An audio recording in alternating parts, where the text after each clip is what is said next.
Imagine living somewhere. Your radio's, well, it's locked. Only government stations. And taking a photo, maybe the wrong kind, could get you into serious trouble. Yeah, that's a reality we hear about. Even punishment across generations. It sounds like something out of a novel, but it's North Korea, often called the Hermit Kingdom, right? That's the one. And what's really striking is how that control, it isn't just a list of rules. It's like the whole foundation of their society. It shapes everything. Everything. Daily life, identity, the works. Right. And that's exactly what we're diving into today. We're going deep into, well, everyday life, the customs, their military, the politics, education. Tourism too, art, the economy. And that incredible grip on information. Yeah. And our source for this, it's a journalist's firsthand account. Someone who actually got inside. Which is huge because even though visits are, very carefully managed, that firsthand perspective, it's invaluable. It gives us a glimpse beyond just theory, a look at the lived reality. It really does. It feels like a rare chance, doesn't it? To understand a place that's usually just a headline, a mystery. Absolutely. Okay, so let's unpack it. Starting with just the daily rhythm. Pyongyang. The journalist talked about this synchronized awakening. What's that about? Yeah, that synchronized start. It immediately tells you this is a highly regimented society. Very collective. Not like the sort of individual rush hour you see elsewhere. Exactly. A stark contrast. And almost no private cars. Yeah. It's amazing. Everyone's crammed onto trolley buses, trams. Right. That lack of private cars, it's not just about transport, is it? It reflects that collectivist idea. The state provides. Individual ownership is less of a thing. Huh. And the housing. All these identical pastel apartment blocks apparently allocated based on how much you contribute to society. Yeah, that uniformity. Yeah. It's meant to show equality, outwardly at least. Everyone gets a place. But it sounds a bit like a movie set. It does make you think about that trade-off, community provision versus individual choice or style. Then during the day. Mandatory ideology study.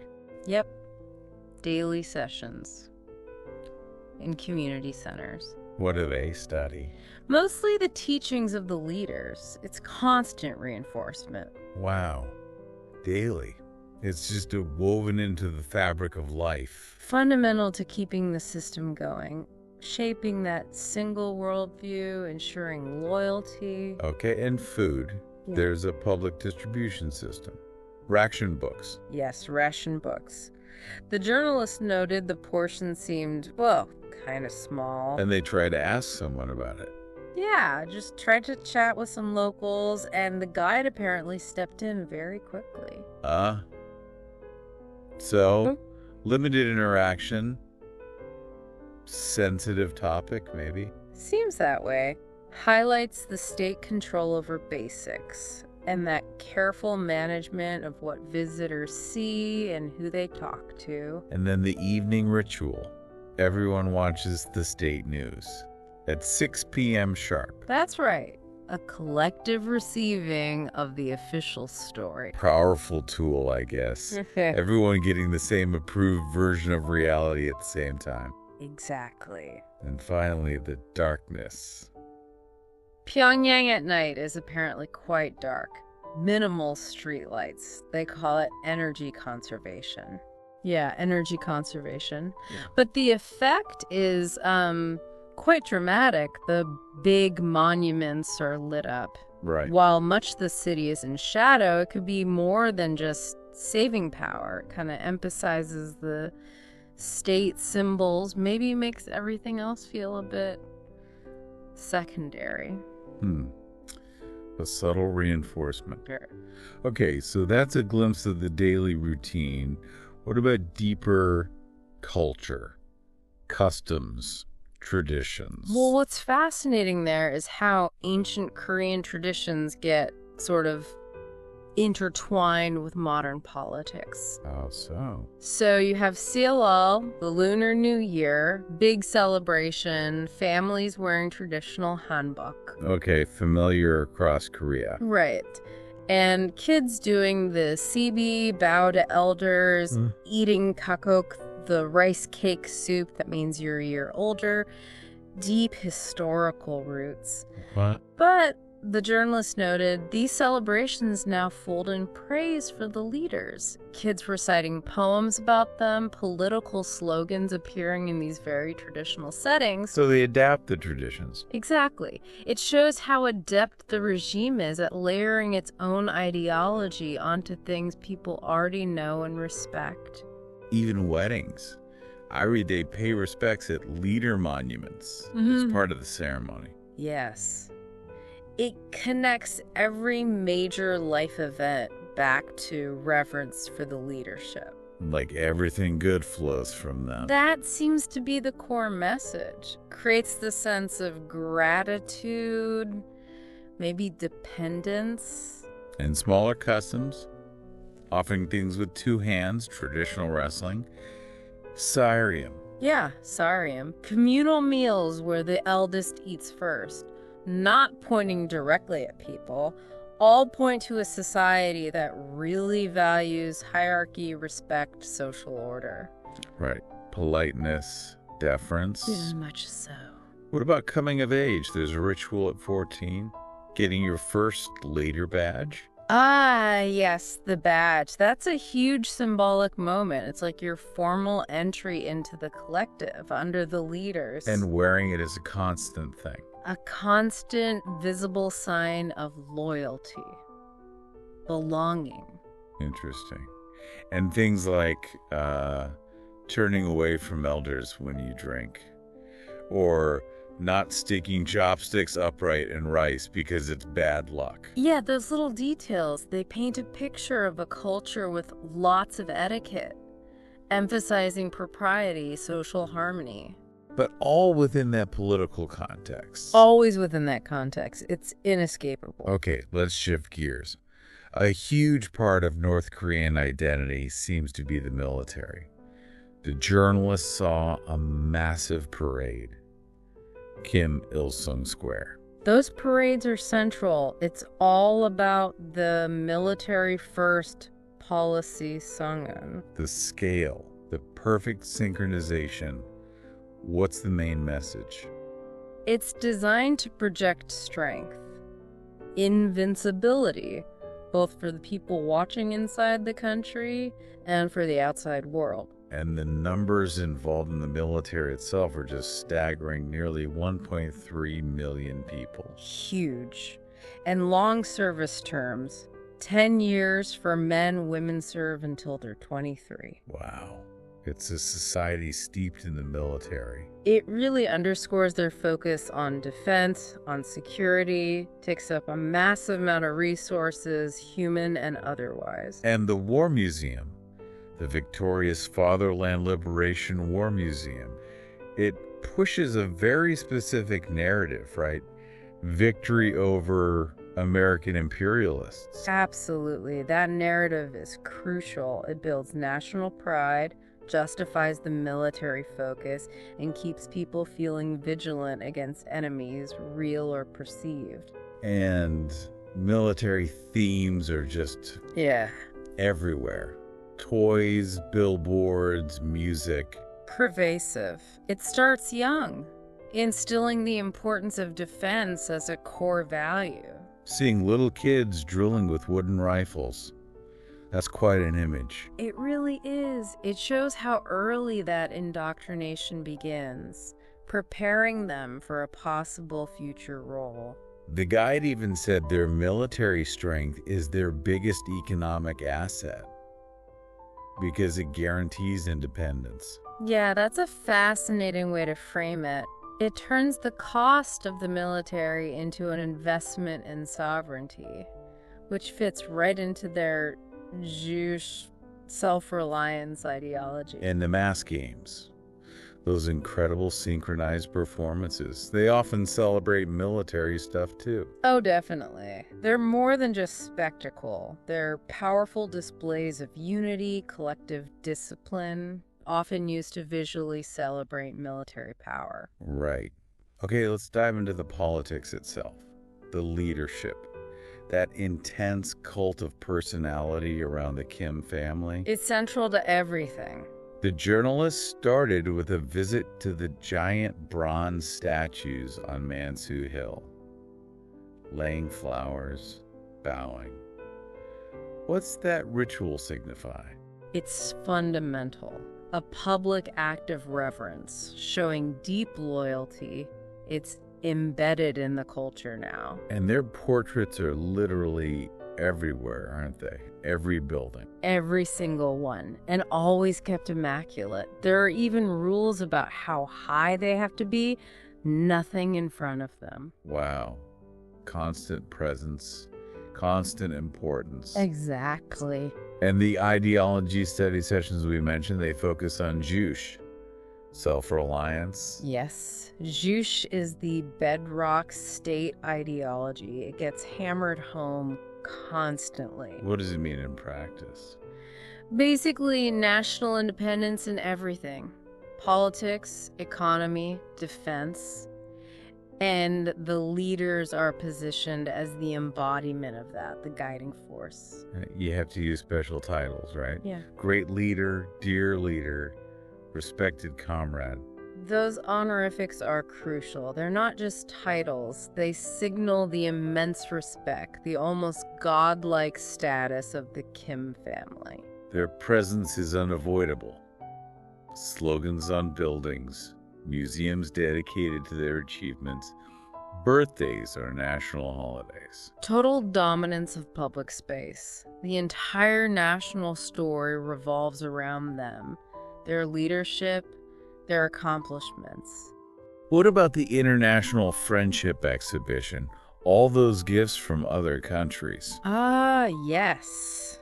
That's presented as proof of global respect. Legitimacy. Even if the reality of those gifts might be debatable. Well, yes. But the exhibition itself serves as a powerful symbol internally. Look how respected our leaders are internationally. Even monuments like the Workers' Party one, the hammer, sickle, and brush. Right, symbolizing the key groups. Workers, farmers, intellectuals, reinforcing the party's structure visually. And Kim Jong-il supposedly gave on-the-spot guidance for things like the opera, The Flower Girl. Yes, that direct involvement in arts and culture shows how the leadership touches everything, ensures it all aligns with the state's goals. So when we talk about a personality cult, Yeah. the guide rejected that term, said it was genuine love. That highlights the core difference in perspective, doesn't it? The official line is spontaneous devotion. Outsiders often see systematic indoctrination and control. Two completely different ways of seeing the same thing. Fundamentally different. Okay, let's look at education. It seems like shaping minds starts incredibly early. Kindergartners singing praises, learning to read with stories about the leaders. Absolutely. Early childhood is critical for instilling that basic loyalty. Hearing, "Thank you, Marshal Kim Jong-un," over and over, it becomes second nature, maybe even their first words, as the journalist suggested. And the classroom decorations, pictures of American soldiers doing terrible things next to pictures of the leaders with happy kids. Yeah, that visual contrast is stark. It sets up a simple good versus evil narrative. Leaders as protectors, outsiders as threats, shapes their whole worldview from day one. Even math problems involve, like, defeating enemies. Mhm. Geography focuses on the divided nation. It's woven into everything. Political themes aren't just in history class, they permeate the whole curriculum. And synchronized activities, music, dance, teaching discipline, unity. Yes, fostering that sense of the collective, coordination, conformity, group cohesion, all essential for state control. Interestingly, the journalists did see some relatively modern science labs in high schools, an emphasis on subjects boosting self-reliance. That suggests they do recognize the need for, technical skills, advancing technology, but always within that framework of national self-sufficiency. But even science lessons might link back to politics, like using natural selection to somehow refer to the Kim family. It seems so. Deliberately weaving the political narrative into everything shows just how pervasive the ideology is, shaping understanding in all areas. And these mandatory criticism and self-criticism sessions among students, what's that about? Sounds like a tool for social control. Encourages self-monitoring, peer pressure, discourages any deviation in thought or behavior, reinforces conformity from a young age. And special rooms is playing photos of leader visits, treated like sacred ground. Further elevates the leaders, doesn't it, to this almost mythical status. Emphasizes their presence in people's lives. Yet, getting into university isn't just about grades then. Political reliability, family background, they matter too. Crucial factors. It ensures that people moving up are not only smart, but also ideologically sound, loyal. Yet, the guide claimed 100% literacy, no unemployed graduates. Presented as a success. Well, those claims are hard to verify independently, but they reflect the state's emphasis on education for national development and projecting this image of progress and opportunity for all. All right, let's switch to tourism. It's framed as a way for foreigners to see the real North Korea, right? To counter hostile media lies. That's the official line, yes. But in reality, tourism is incredibly choreographed. It's not about genuine exchange. It's about presenting a very specific, curated image. Like the visit to the DMZ, with the military guide giving the official history of American aggression and North Korean victory. Exactly. The DMZ visit is a key part of that narrative, reinforcing the idea of external threats and their heroic resistance. And showing off the USS Pueblo, the captured American spy ship. Another piece of evidence for tourists, see, American hostility is real, past and present. And they focus on showing you the best bits. Shiny monuments, modern-looking shopping centers, showcase schools like the Children's Palace. Precisely. These selected sites project prosperity, strength, modernity, often hiding the more mundane, maybe less impressive realities of daily life.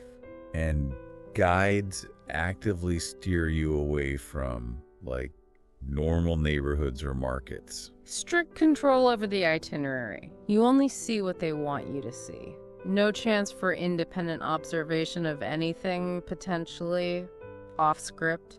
Even the restaurants tourists eat at have different menus than locals might get. Another layer of management.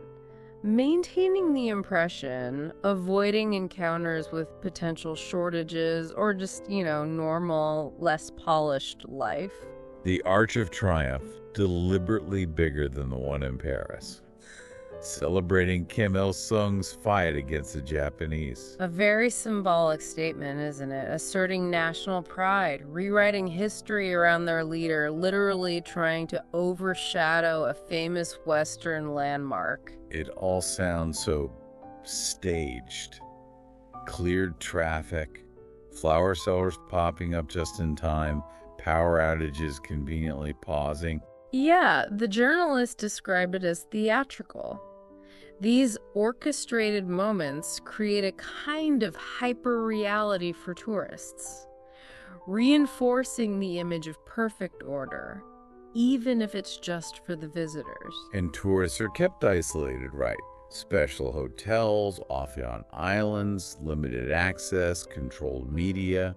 Keeps the outside world out and keeps the tourists contained. Restricts interaction with ordinary people, limits access to independent information, ensures the experience stays totally controlled. So North Korean tourism isn't really about seeing the country authentically. It's a performance. That's a good way to put it. A highly controlled performance designed to project a specific image to outsiders. Okay. What about arts and culture? Does creativity exist? It exists, but within very strict boundaries. Think of the Grand People's Study House, the National Library, huge collection, apparently. Right. But foreign books are carefully vetted. Only ideologically acceptable stuff makes it in. Control extends even there.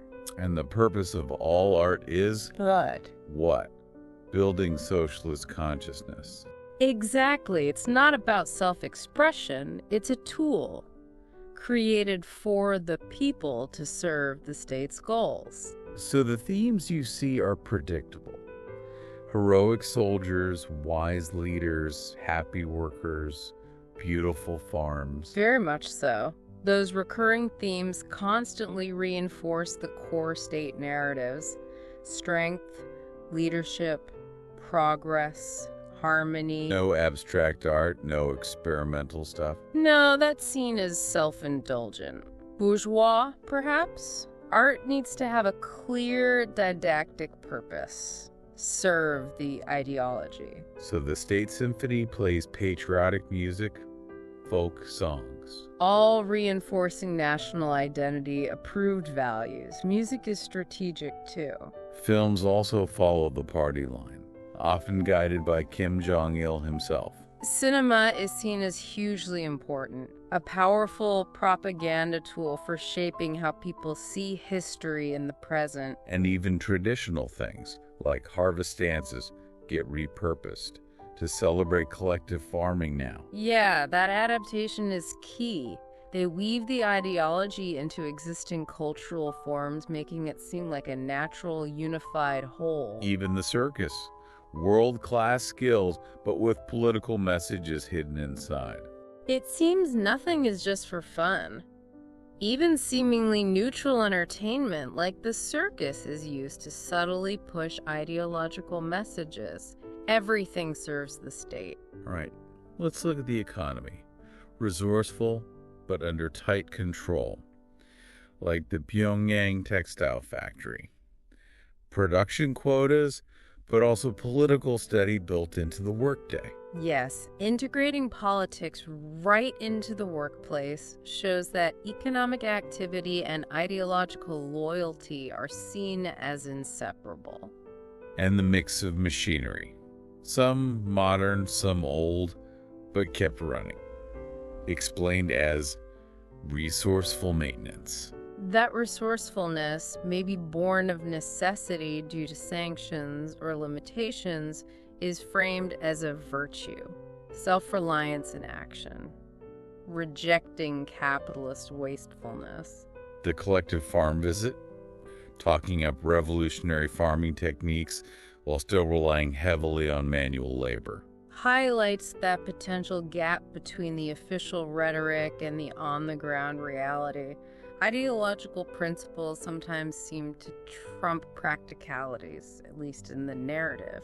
But there are some markets, government-approved free markets for extra goods, handicrafts. Yes, those exist. It's an interesting blend, a bit of pragmatic adaptation, allowing some private exchange within the state-controlled system, addresses some needs. And the big department stores in Pyongyang look well-stocked, but few shoppers because most people use the ration system. Yeah, they often seem more like showcases, showing what could be available rather than where most people actually get their daily stuff. That's the public distribution system. And lots of products seem to come from China, despite this self-reliance mantra. That's a noticeable contradiction. It's explained away as strategic international cooperation, but it points to the practical limits of total self-sufficiency today. Still, you see real ingenuity, right? Keeping old machines going, handmade tools. Definitely. It shows people are adaptable, resilient, making do within a very constrained environment. And the official line is that their model prioritizes stability, equality, even if it means less consumer choice. That's the justification. Different priorities, social stability and state-defined equality over individual wealth or rapid growth like in market economies. Okay, last big area, international relations.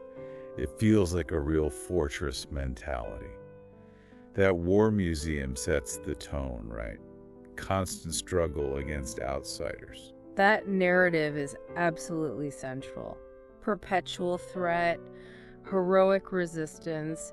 It justifies so much domestically and in foreign policy. The museum portrays history as one long fight against enemies, always ending in North Korean triumph. A very specific interpretation. It builds that sense of national uniqueness, the need for constant vigilance, military readiness. And UN sanctions. Yep. They're portrayed as illegal, inhumane. Survival is credited only to self-reliance. Right. It deflects blame for hardships onto the outside world and reinforces the Juche narrative. We succeed despite them. Allies like China and Russia are seen as partners against the West, but North Korean independence is still paramount. Yes, while those relationships are strategic, the emphasis is always on their own autonomy. Juche comes first. And the diplomatic gifts exhibition, again, proof of global respect for the leaders. That's how it's presented internally, projecting an image of international standing regardless of the complexities behind those exchanges. The border area, Panmunjom. Not a symbol of painful division, but the front line in an ongoing revolution. Yeah, framing it that way keeps the sense of struggle alive, justifies the military presence, the ideological alertness. And reunification. The guide said it depends on outsiders leaving and the South Korean puppet regime being overthrown. A very hardline stance.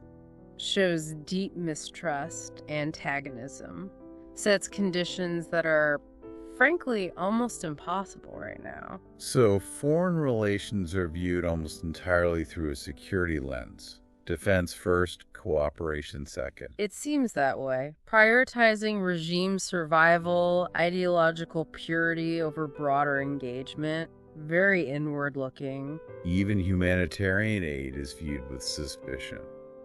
Worries about ulterior motives. That deep suspicion fits the narrative.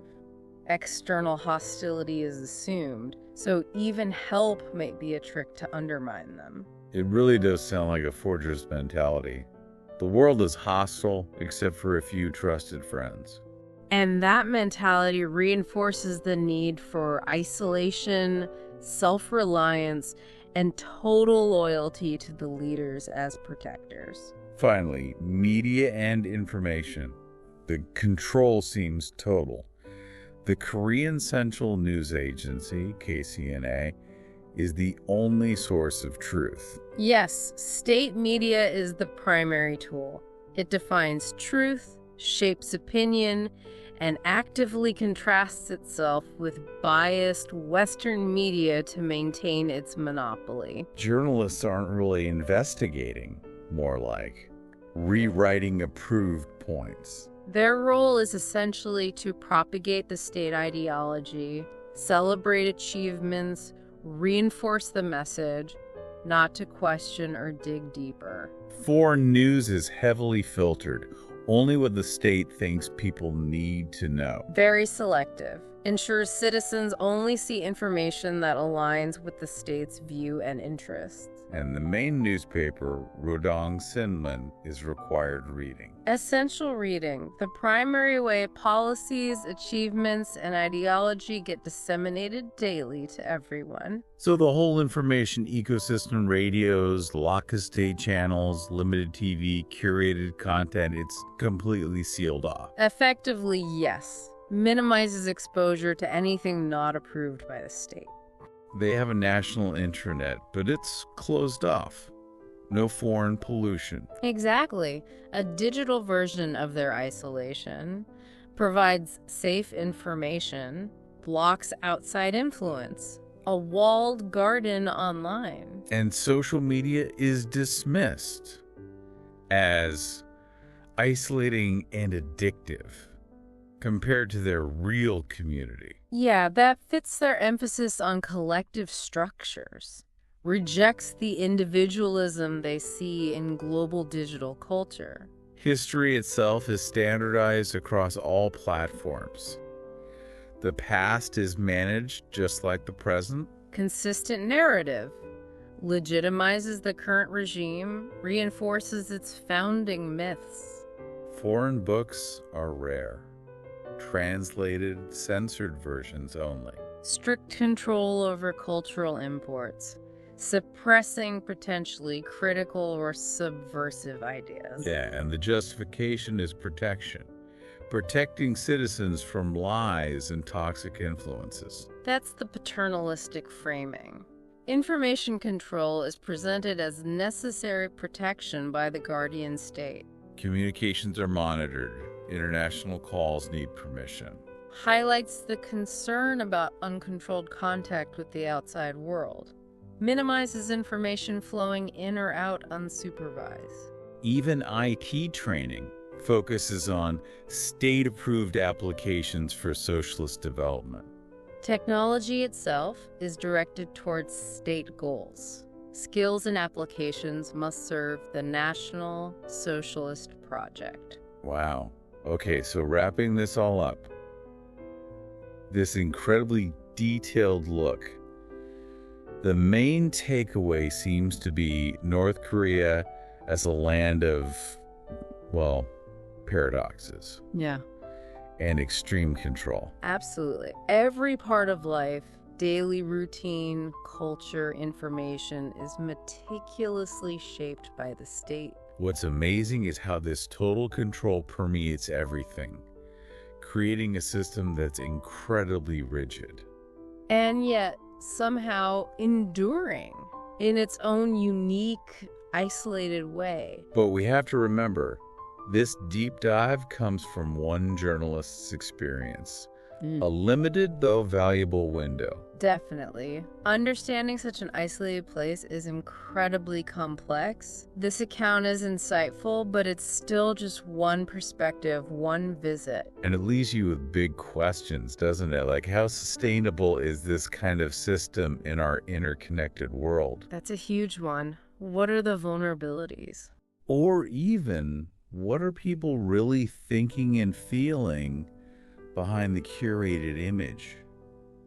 What are the inner lives like for ordinary North Koreans? Those are the questions that linger, aren't they?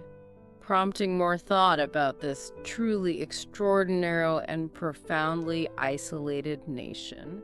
Thank you for joining us on this deep dive. It's been really fascinating to discuss.